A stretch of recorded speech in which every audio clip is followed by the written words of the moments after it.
Our next guest is a filmmaker and writer who won an Oscar for his incredible screenplay, 12 Years a Slave.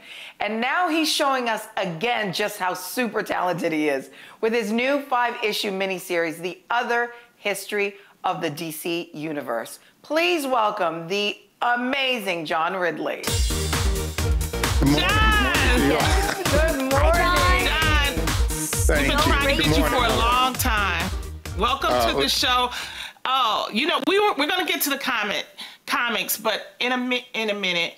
I'm just so happy to have you. The accomplishments that you have made as a writer, phenomenal, very proud, and you've had an incredible career. You still continue to have one. When was the first time your parents were just as proud as me of your accomplishments? It wasn't easy to impress them. My parents are they're very accomplished people, but probably the first time, I mean, this was years ago, but when I was writing for Fresh Prince of Bel-Air, you know, I mean, it was a hit show, network television. You all are very young. Used to be a long time ago. There were only 4 networks. So when you're working on one of them, it was a big deal. Show I used to watch with my family. So when they see you on something that was part of, you know, growing up and living, that's when they go, okay, we get it. We're proud of you. We're happy for you. They've always believed in me. But, you know, parents, they worry. They're worriers.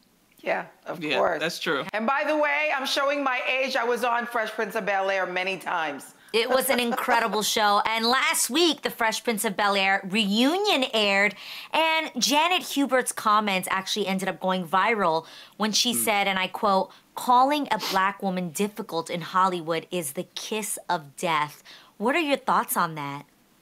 Well, I certainly believe anytime that you put applications that are generalized, yeah, it's negative. And certainly we know, look, things that are considered an attribute with men, being tough, being, I hope I don't get in trouble, you know, ball breaker, back breaker, you know, we're supposed to respect men like that. But when you say a woman is difficult, particularly a black woman, particularly when there were so few opportunities for women of color to really showcase their talents, I absolutely believe that if somebody got a reputation, a woman of color got a reputation as being difficult, people didn't necessarily separate, well, was that individual? Or is it, oh, right, you know those people, you know those ladies, you know how they are, they're difficult, they have attitude. We've heard that. So I absolutely believe for her at that time period, yeah, who was going to hire her and how many jobs were there for her? So you've worked with George Lucas on the film Red Tails, and he gifted you a lightsaber from Star Wars. Where do you keep a lightsaber? Dude, and why didn't you bring it with you to this interview? You know, here's why, sadly, because he gave it to me, our older son, who was, you know, much younger at the time, huge Star Wars fan, like every kid. And so I wanted to give it to my son, but at that time he was so young, I was like, I can't actually physically give you a lightsaber that George Lucas gave to me. So I put it somewhere for safekeeping. I have no idea where it was now. Somebody asked me that in an interview.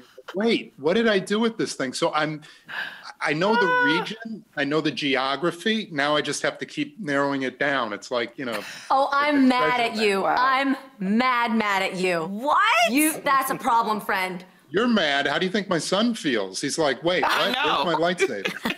Right. Okay. All right. We're going to have to talk about that another time because I will help you find that. I'm going to figure it out. I've lost like many things and I found it in weird places, so I'll help you on that.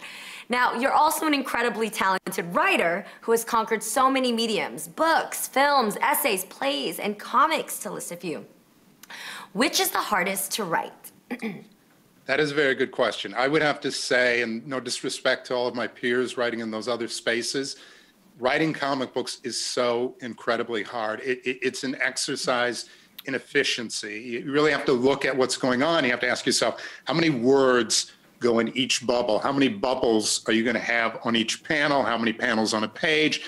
And at most, you generally get 22 pages per episode. So it's not like in film or television where you can give these big speeches and, you know, the actors get to act. It's got to be efficient. And, you know, as good as the writing is, I hope my writing is good. graphic novels are so much about the art and the artistry and really working with that artist to deliver these amazing images that fans like. So everything has to be in service of the art, in service of these iconic characters. So it's efficient every step of the way. It's hard to do. Writers love words. We love to write. We love to express ourselves.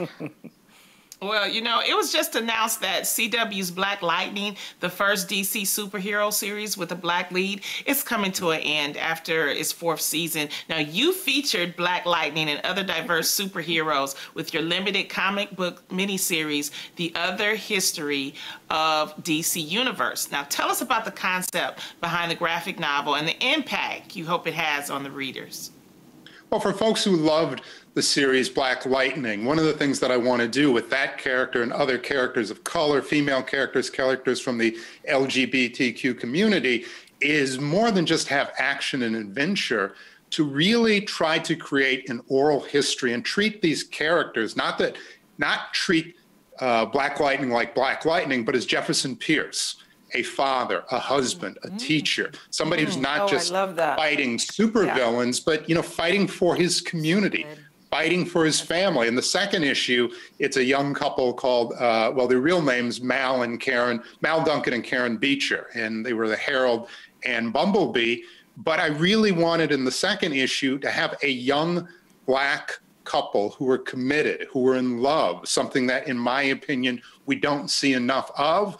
You know, the Mal character, even though he was a guy, I always felt like he wasn't utilized very well. And ironically, and I know I'm a man saying this, I thought Karen's character, you know, she was a STEM genius. She was, before many of us knew about the Hidden Figures ladies, she was this bright, sharp, smart, faithful, loving individual. And so I wanted to take these characters and treat them like they were real, you know, go behind the mask a little bit. For people who love Black Lightning, love any of these characters, live with them, live with their stories a little bit. 5 issues, it's really incredible, not just because of my work, but because how we build on this incredible mythology of the DC universe. It's your work, too. Thank you, John, so much for chatting with us about it. Yes. We're super excited for this. The Other History of the DC Universe is available today in operating comic book stores nationwide and participating digital retailers. So be sure to grab a copy.